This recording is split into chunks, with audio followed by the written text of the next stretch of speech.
Praise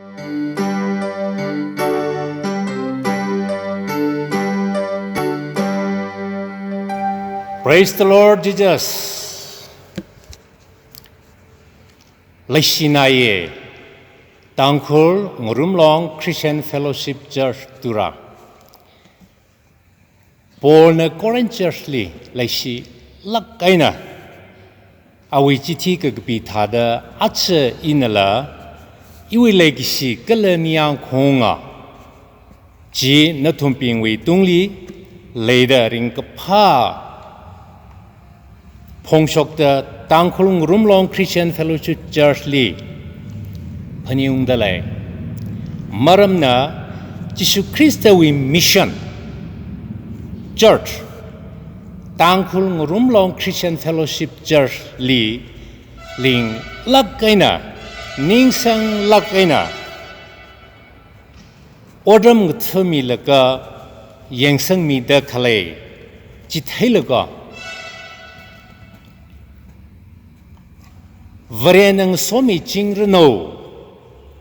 Gaji Iwi Seha Ringapa Natum Saiko Reli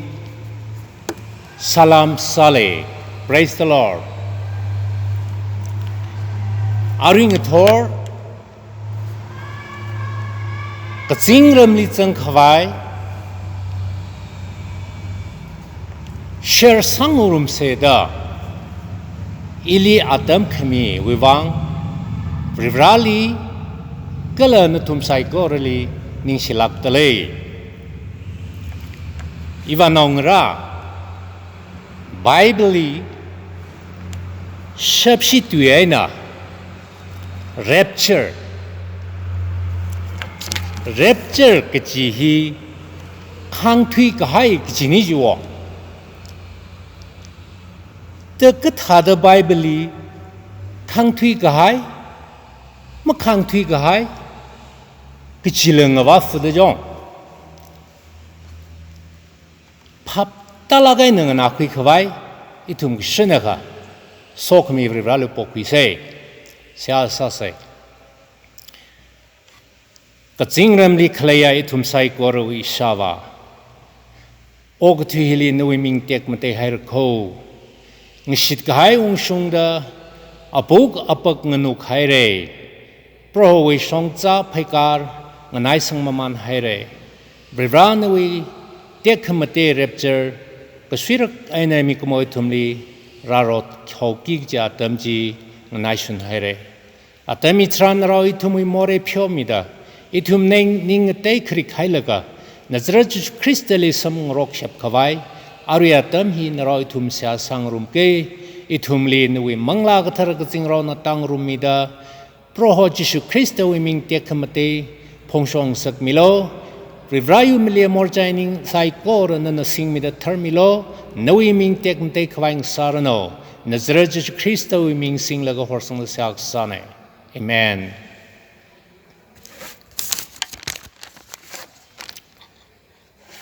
Jishu Christa wi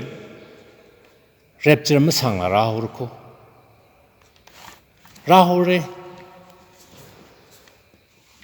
Rapture li aming mugzang Gaja Makhang Gatui Miping Wikula Shat Jabla Jarmugshok Atamji Naila Kaire Rahurko Mimau Gzat Ogtili Rare de Bausasai, Gala Pongmaran Haisai Bible, Ka Ara Itumli, Bangli, Hensheksa Quitada, Iwi Nui Pumni Rashung Haire. Rapture la, Shajinge, Jishu Christa we Karatia Kamte Shajinge, Kagaswira Kahai, Atamji Rahuruko. Ukanang Lake, Rimpalake, Legisia, Iwi Ngurumlong Rapture hi Kichigata Watsa Aka Ini Zangpairakla Shigamachupse Kichigata Watsa Ka Ini le Rapture Zangpairakla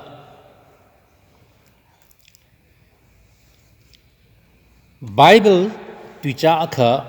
pase Revelation chapter 22 verse 14 in pake kashan kichon tharcha aina ngus kahaiping so khami ngsarano athumna kharinga thingrongwi athaiji shaipaira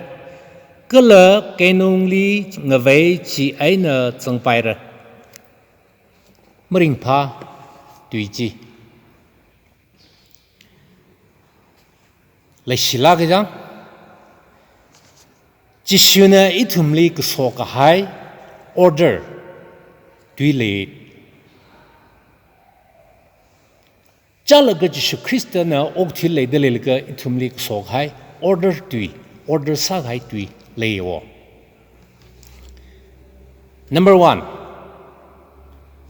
Ning telu Kaching ungramji nganaishun haire kachi tui Matthew chapter 4 we 17 di sampangre Jishu Christana ning telo kaching ungram nganaishun haire the kusog hai order tui ji Akhum khinyai na mutirum hangrum haidalite Itu matha lagai na chum chuse tui hi thuk lak hai chui lak hai tui ne ning telo kaching ungram nganai shun hai re the Jishu Christian order tui mi ka hai mi kumo itum re shipping li Number 1 akhum khinyai na mutirum da khleji kisana ka itum phap tang rum se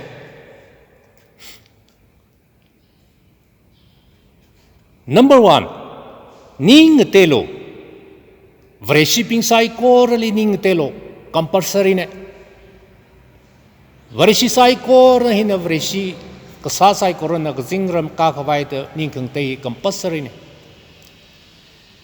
Atam china nanari ne gai nari ne khla ning khang te ji jiwa mikmo no wi yu atam kacha sa khwilaga ning te re Atam chi ji chana ka khwilo phap mantang we lo nganak suksei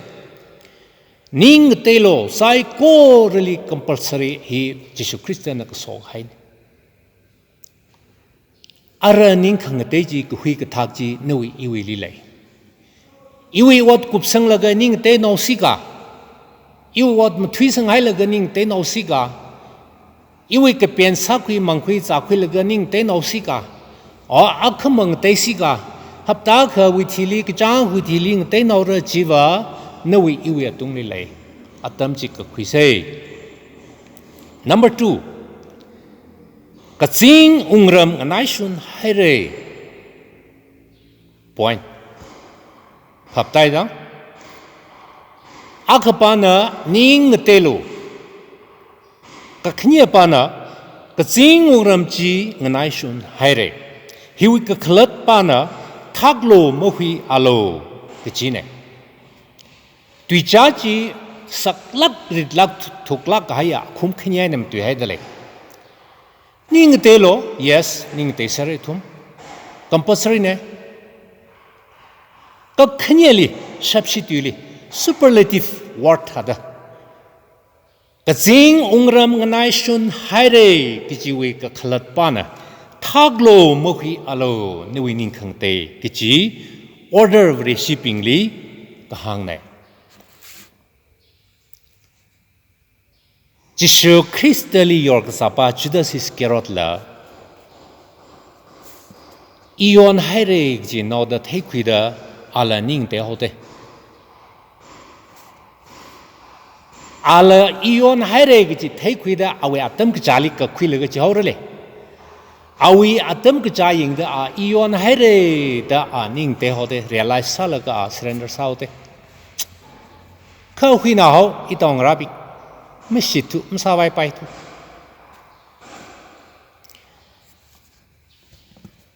Nganai shun haire da atam khemi jili manang thukji Phap ta da le jong Matayon hai se Ning telo gji hi sai korali khemi ne ila nala ala Kathra ning tera atam chi makak mim te khờ chỉ ara in nè cái khuy rô cái huy lý chân ai cả cái thác lý chân ai khla Jesus Christ na hang mi da khale tùy ba ba cái chính ông đâm chính này xuân hai rê thác lo aring tê lo mất chi này cái chính ông đâm chính này xuân hai rô hiểu cái khlat na thác lo mất khi alo nuôi ninh khang tê yêu ninh khang tê cái gì cái hàng câu ara tùy cha hiểu ai này itum na ngsan khuy da phap ta cái bài bong na athang in a Revelation chapter 22:14 li kahang tuiji akshi hang lusit ke kashan ke John tharcha aina ngus ka hai ping so coming sarano athom na khringa thingrong we athai chi sai pai re kala kenong li ngawei chi aina chang pai re tuiji le shi nal msangai li do ning tei khri ka hyping atam kichida ninglum turhai thile ring phamaye ring salala crystalling soda ring room ra mimauralala malung mering mane Kiwang kelaga I ning tei khri kahaya na ning tei khri kahaya ji Jesus Christ ling so thai Paul na hang thad yu wang ba thila la rim phame ring la tong rim phame yu wang ma khani ni kana sar na thum ki ji pa sang sangai khlei li thuk la khai sak la hai tu nya vreshi ithum ping le ma mangli vreshi atam li shmanda vreshik samsa se Paul na mirin chi ka chaw la ka sada khlaya vreshi mirin chi awi thad shkhilo shkhi se akhlatan la mashan la hang acha iwi vreshik sa ina na ning te khri khaya kha thila la tong mai rin pha mai acha khiwang ne thumna ka thi ka zat ka thi rai ka thai ka jam ka thing ji khang jam khrai na ngachi nai da ngathum khwai mlei thur de jong ngathum khwai lei kha khang rok se khipashu shimling thum pai le kha khayu ka thai sha ka mang thum pai lak thur wa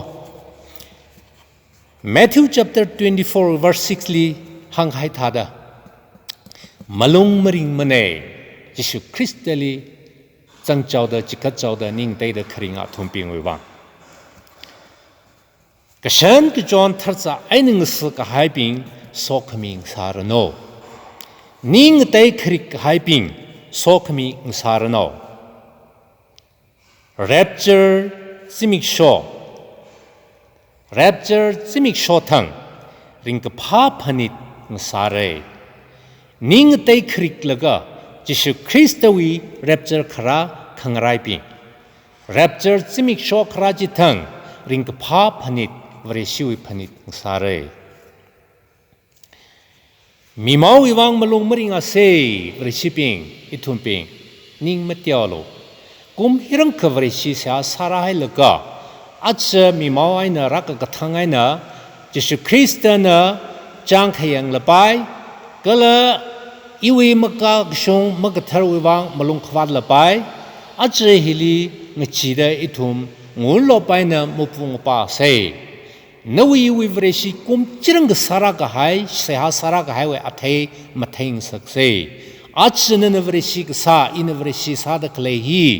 angyung chore achir changai mchangai ji hi nakhlata phong shok re chiwi wangai na mi mau ai na ngathum yam si Krista wena ngathum khwai malem ne rivrali mang chi la mi mau athaya jam khangchi khangjam ko shokli chirala Matthew chapter 4:17 li mang chi alo malung la maring alo kaliwa hosi phapta khuise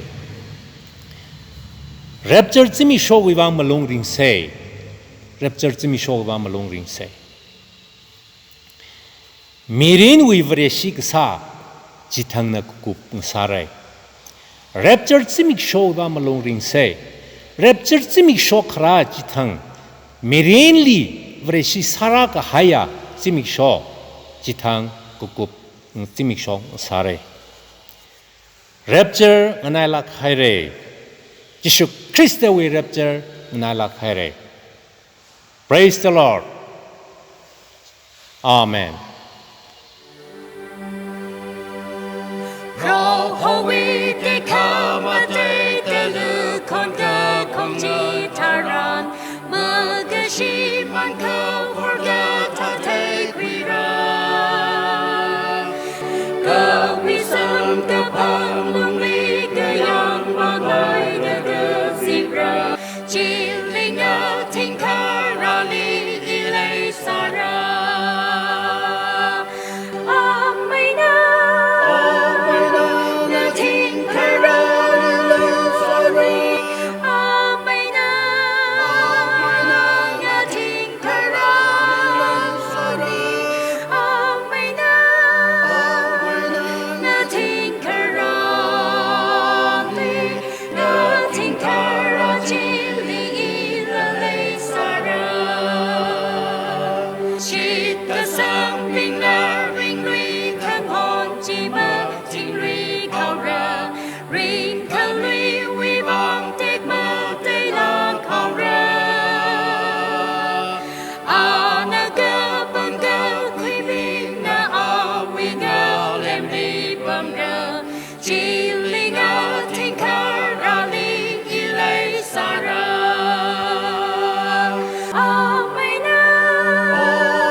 Nothing